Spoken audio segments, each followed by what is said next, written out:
सांगली मिरज परिसरातील इंजिनिअरिंग आणि MBA कॉलेजच्या शोधात असाल तर ही रील पूर्ण बघा, प्रत्यक्ष येऊन खात्री करा आणि मगच ऍडमिशनचा निर्णय फायनल करा। हे आहे सांगली मिरजेच्या मध्यवर्ती ठिकाणी ऑटोनॉमस NAC A ग्रेड असणारं अंबाबाई तालीम संस्थेचे Sanjay Bokare group of institute Miraj. इथे MBA, पॉलिटेक्निक, इंजिनिअरिंग मधील 7 ब्रांचेस मधील तुमच्या आवडीच्या ब्रांचच्या प्रवेशासाठी नक्की भेट द्या।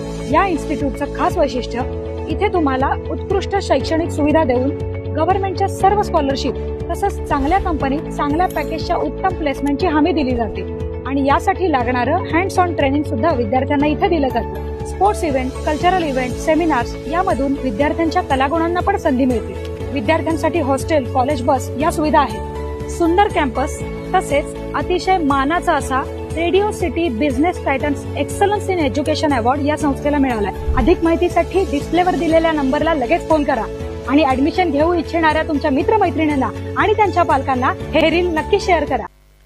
ताज्या बातम्यांसाठी महान करेला सबस्क्राइब करा आणि बेल आयकॉनला क्लिक करा। दूधगंगा धरणातून 7500 क्युसेस विसर्ग सुरू।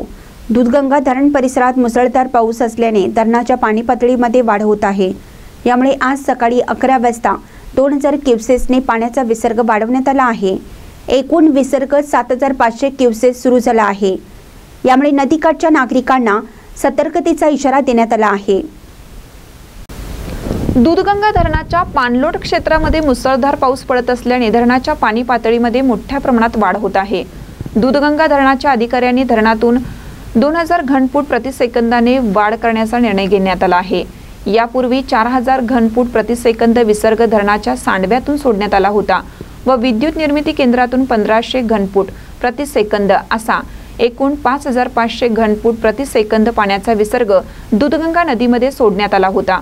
पण दूधगंगा धरण पाणलोट क्षेत्रामध्ये मुसळधार पाऊस पडत असल्याने जलाशयामध्ये मोठ्या प्रमाणात वाढ होत असल्याने आज बुधवारी सकाळी 11 वाजता दूधगंगा धरणाच्या सांडव्यातून 2000 घनफूट प्रतिसेकंद वाढवून पाणी सोडण्यात येणार आहे। असा एकूण 7500 घनफूट प्रतिसेकंद पाण्याचा विसर्ग दूधगंगा नदीपात्रामध्ये सोडण्यात आला आहे।